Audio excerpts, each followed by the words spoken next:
အားလုံးပဲမင်္ဂလာပါခင်ဗျာဘိုးတို့အာဟာရကနေကြိုဆိုပါရစေကျွန်တော်ဒီနေ့မှာတော့ဆက်စပ်အောင်လုံးရောက်တဲ့နေ့မှာပဲရေးပွဲလာရောက်အားပေးသွားတယ်အကိုအတွက်အာဟာရလေးကိုပြင်ဆင်ပေးမှာဖြစ်ပါတယ်စောစောစီစီဇီးဖောက်သွားတဲ့အကိုကိုလည်းကျေးဇူးအများကြီးတင်ပါတယ်ခင်ဗျာအာဟာရလုပ်ဖို့အတွက်များများဆက်စပ်တော့တိတ်မခက်ခဲပါဘူးအရင်ဆုံးပါမုန်းတစ်ချက်လုပ်မယ်ပြီးရင်ငပြောသေးတဲ့လုံးအလိုပပလေးတီးပြီးတော့တီးချာချာညီညာလေးအဲ့ဒီပါဖို့ပေါ်တင်ပေးလိုက်ပါကျွန်တော်ကတော့ငပြောသေးကိုပုံစံသိမ့်မကြလို့ကိုယ့်ဘောင်ကိုလက်နဲ့ကင်ပြီးတော့ပုံစံလေးနည်းနည်းပြင်လိုက်တယ်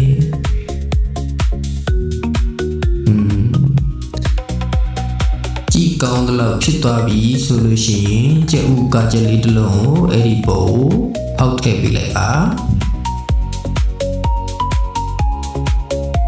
ကြက်ကကြလေးဖောက်ထည့်ပြီးသွားပြီဆိုလို့ရှိရင်တော့အမှုန့်လေးထည့်ပါမယ်။ဥစွာပထမ Ovaltine မှုန့်လေးကိုအရင်ထည့်မယ်။ Ovaltine မှုန့်လေးထည့်ပြီးသွားပြီဆိုရင်အုတ်ဂျုံလေးထည့်မယ်။အုတ်ဂျုံလေးထည့်မယ်။အုတ်ဂျုံလေးထည့်ပြီးသွားလို့ရှိရင်ဒီဟိုစီ6လေးတွေထည့်ပါမယ်ခင်ဗျာ။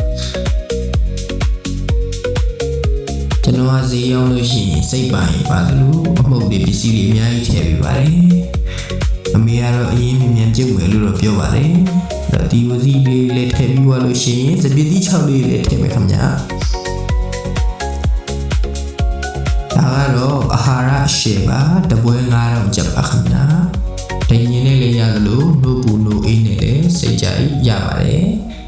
အဲ့လိုမျိုးအားလုံးထည့်ပြီးသွားလို့ရှိရင်တော့ရလာရှိတဲ့ဟာရလေးရပါပြီ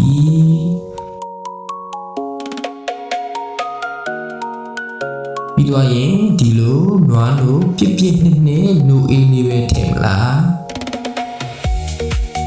နွားလို့လေးကပြစ်နေတာပဲဒါမှမဟုတ်ဒီလိုမျိုးနွားလို့အပူပူလေးတစ်ခွက်ကိုအဲ့ဒီဟာရလေးကိုလောင်းထည့်ပြီးတော့ပဲစားမလား